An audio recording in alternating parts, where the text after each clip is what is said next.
canabidiol, enfim. E me conta, como é que funciona o canabidiol especificamente? Se quiser falar junto do THC, como é que funciona essa medicação derivada aí da cannabis? Então, esses produtos à base de cannabis, o canabidiol, por exemplo, o THC, desculpa aqui, eles funcionam no nosso organismo porque o nosso organismo possui um sistema que a gente chama de sistema endocannabinoide. É só por isso que os compostos da planta têm algum efeito no nosso organismo. Então, isso quer dizer que o nosso organismo ele produz uma substância semelhante à cannabis, que a gente chama de endocannabinoides. E essas substâncias, elas atuam no nosso organismo em várias estruturas proteicas que nós chamamos de receptores, né? Então, qualquer medicação, qualquer coisa que a gente toma vai exercer seus efeitos no nosso organismo por ativar alguns receptores. Então, no caso do canabidiol, ele vai ter os seus efeitos na dor, no sono, na ansiedade, né? Ele também tem outras indicações terapêuticas através da ativação de receptores que existem no nosso organismo. Nós temos os receptores canabinoides, eles interagem até pouco com esses receptores, no caso especificamente do canabidiol. Esses receptores têm dois tipos, que são os receptores canabinoides do tipo 1, que são encontrados, eles predominam no sistema nervoso central, são distribuídos em várias regiões. E os receptores, os canabinoides do tipo 2, que também a gente encontra eles no sistema nervoso central, no cérebro, mas também perifericamente nas células do sistema imune, nas células inflamatórias, né?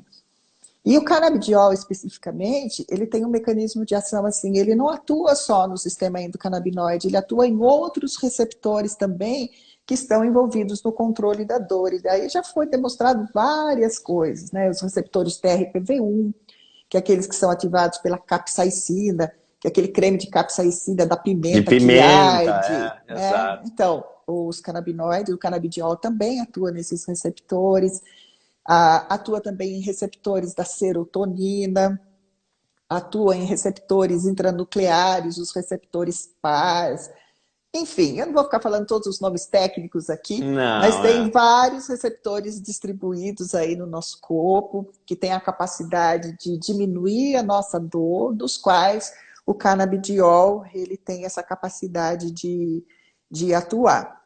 E o THC também, o THC atua principalmente nos receptores canabinoides clássicos, né, que é o CB1, que é o CB2, que a gente encontra no sistema nervoso central e também nas células do sistema imune. E até em condrócito, André, a gente tem receptor pois CB2. é, nós vamos chegar lá Que adiante mais um pouquinho e vamos falar de associações de terapias, que é uma coisa muito interessante, muito inovadora, né? No nosso país ainda já é absolutamente legalizado, então ninguém precisa ficar vermelho de tratar desse assunto publicamente, eticamente, né? E, enfim, cientificamente, porque é para isso que nós estamos aqui, né? E vocês já descobriram que existe todo um sistema interno de receptores endocannabinoides, que isso já está dentro de nós, né?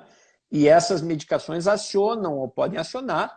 E existe a produção, o nosso próprio corpo produz substâncias similares ao canabidiol, aos canabinoides, doutora Cláudia?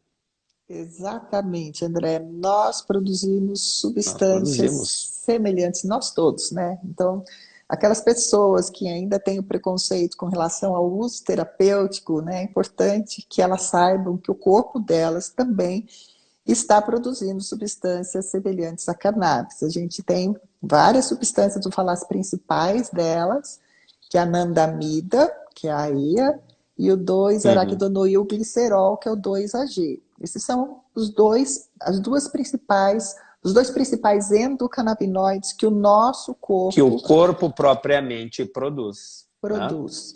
E daí, André, deixa eu só te contar uma coisa interessante sobre Conta. esses endocannabinoides. Já tem vários estudos sugerindo, e pesquisas que foram realizadas, inclusive, lançando a ideia de que muitas das dores crônicas que nós temos podem estar associadas a uma deficiência na atividade desse sistema endocannabinoide. Teve um trabalho científico interessante que fizeram com pacientes com migrânia, onde eles dosaram a anandamida, que é um tipo de endocannabinoide, no fluido cérebro-espinhal, de um grupo de pacientes com migrânia e num grupo de pacientes normais, que não tinha migrânia, não tinha dor crônica, né? E eles observaram que os pacientes com migrânia tinham níveis bem mais baixos desse endocannabinoide, o que sugere que quando o nosso sistema endocannabinoide não está funcionando muito bem, ele pode levar ao desenvolvimento de alguns tipos de dores crônicas. Então, isso é importante também, né? Olha aí, por isso já temos uma nova ferramenta para não só o entendimento, mas mais adiante, né, à medida que se populariza e os médicos, dentistas, profissionais da saúde entendem mais sobre isso, vão ajudar seus pacientes a manejar dores como, né, enxaqueca, migrânia, né, esse tipo de dor. Vocês aprenderam já que vai haver dois tipos então de receptores, né? Um mais central, que é o CB1, lá dentro do cérebro, e um mais na periferia, saindo da espinha para baixo, né? Que é o CB2, né? E aí vai depender a ativação disso, né?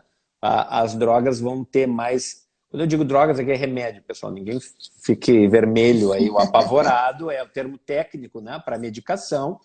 Você aí vai ter preferência por um sistema, né, para algum receptor, né, seja o CBD, seja o THC, e vão funcionar também fora desse sistema de receptores, às vezes atuando em receptores que os opioides também atuam, por exemplo, né? Então vai haver às vezes até uma competição entre as duas medicações ou as duas substâncias por receptores similares, né? Isso também acontece, né, professora? Existe uma interação entre, né, porque o sistema opioide e o sistema endocannabinoide. Inclusive, eles trabalham juntos e os próprios os canabinoides, eles estimulam a liberação endógena de opioides e os opioides estimulam a liberação endógena dos canabinoides. Então, já foi demonstrado, por exemplo, que pacientes com dor crônica que estão tomando opioides, quando você adiciona os canabinoides, né, ele tem um efeito poupador de opioides. Você consegue reduzir a dose dos opioides para você ter o mesmo efeito analgésico com menos efeitos colaterais, né? Porque os opioides, que é muito... Hoje em dia é muito mais fácil você prescrever um opioide do que você prescrever um canabinoide, principalmente em termos de acesso para o paciente, mas os opioides são medicações, em termos de segurança, né, mais perigosas em termos de efeitos colaterais do que os próprios canabinoides, né? Olha só, em termos de segurança, os canabinoides, então, conta a doutora Cláudia para nós, são mais seguros do que os opioides. Os opioides, né, o mais renomado deles é a morfina, vocês ouviram, já sabem, né? Também tem um estigma que envolve a morfina com o tratamento do câncer, por exemplo, e a morfina é uma medicação muito útil quando bem utilizada em circunstâncias muito específicas, né? E existem os primos fracos também, que muitos já tomaram, né? Talvez todo mundo que esteja nos assistindo já tomou. Codeína, tramadol, são opioides fracos, são primos fracos da morfina, e há vários novos, né? O fentanil já é mais clássico, usado na anestesia, mas também usado para o tratamento da dor. Buprenorfina, que saiu agora em adesivos, né? Tem outros opioides atípicos. Então, enfim, tem vários opioides, mas as pessoas estão mais confortáveis em usar e os médicos em recomendar, né, uma droga que, na verdade, é mais perigosa do que o canabidiol que está chegando agora e que está, claro, associada, né, com um outro uso recreativo que aqui no nosso país é ilegal, né? Então, só para deixar claro, né, que o perfil de segurança desta medicação, dessa droga, é até melhor, né? E pode, né, como a doutora Cláudia falou, se uma pessoa precisa de grandes doses de opioide, de morfina ou derivados, você consegue reduzir bastante, às vezes deixando em 25% da dose inicial. Enfim, acho que isso é uma coisa importante de se saber e muito relevante, né? Então, deixa eu só falar Vai só mais lá. uma coisa com relação a esse perfil de segurança dos canabinoides, já que você tocou no assunto. Os canabinoides, eles são bem mais seguros que os opioides, porque a gente não tem receptor canabinoide na região do sistema nervoso que controla a nossa respiração. Então, ninguém vai morrer por depressão respiratória, Olha como aí. acontece nos casos de opioides, né? É. Então, você não tem esse problema que os opioides têm, É comparado isso aí. com os opioides, os canabinoides. Os opioides, eles induzem dependência. Os canabinoides, o risco de induzir dependência é muito menor. Inclusive, até eu li alguns artigos que o risco que o indivíduo tem de desenvolver dependência pelos canabinoides é menor, é 9%, comparado com o do álcool, que é 22%. Então, o risco de dependência por álcool é maior do que de canabinoides. E o risco de dependência pela nicotina, 67% também é maior do que dos canabinoides, né? Então, ele tem baixo Olha risco de aí, dependência. pessoal, baixo risco de depender. Vocês vão Baixo. dormir com a cabeça estourando de verdade. Meu Deus! E comparado com os opioides, ele não dá constipação, que é um efeito colateral bastante desagradável também dos opioides. Então, ele não dá constipação, risco de tolerância baixíssimo.